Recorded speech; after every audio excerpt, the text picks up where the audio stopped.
Hi everyone, my name is Dale Schlunt and I apologize for my voice. I lost it a few days ago and it has yet to fully return. Today I'd like to speak a little bit about the First Amendment, specifically in terms of the freedom of speech and of the press. This has had a long road to its ratification in 1791. For instance, in colonial America there were many publications over various topics and opinions. Yet if one were to openly criticize or accuse their officials, they could be charged with libel. A great example of this is the trial of John Peter Zenger in 1735.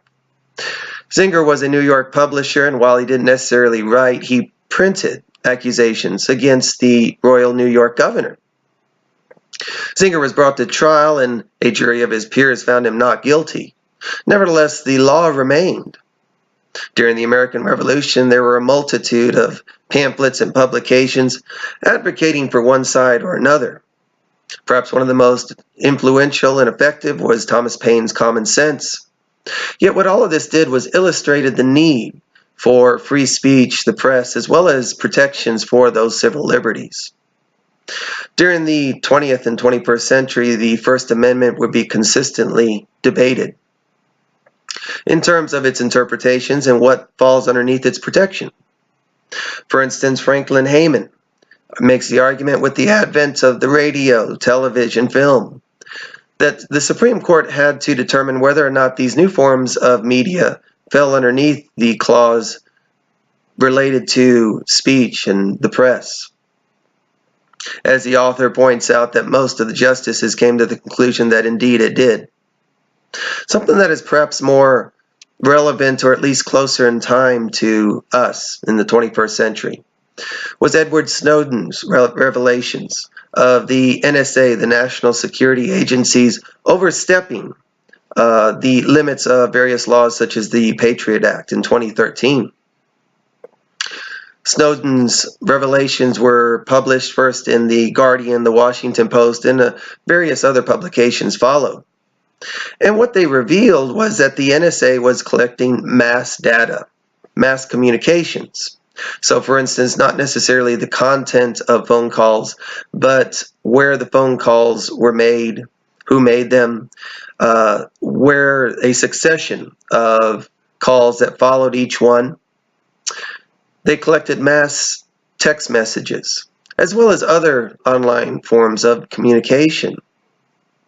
All of this without what we might call probable cause. For instance, Gene Grabiner makes the point that within hours of the Guardian's story first being published, Al Gore tweeted, "In a digital era, privacy must be a priority.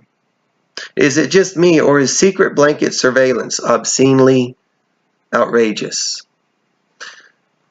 Interesting how media was very quickly doing its job. The merit of Edward Snowden's actions could be debated, and it would be a very interesting debate. But perhaps something more relevant to our discussion is, what were the end results? The end results were, or at least one of them, more significant ones, the USA Freedom Act of 2015. What this new law did was it required in the Foreign Intelligence Surveillance Act courts that there be advocates for civil liberties, that in the courts, their decisions, their interpretations of the law, those needed to, from that point on, be made public. And many other aspects of that law that essentially gave us back some of those civil liberties. The argument here is that, of course, without Edward Snowden, none of this would have come to fruition. But more importantly, without the media, without the press dispersing this information, making the public aware, Edward Snowden's actions would have been futile. Something that we have to consider in addition to this is that every time we utilize the First Amendment and those rights in it, we once again validate the First Amendment itself. We validate it as a fundamental and vital law amendment that gives us those civil liberties that we as citizens so very much value. Thank you so much for your time.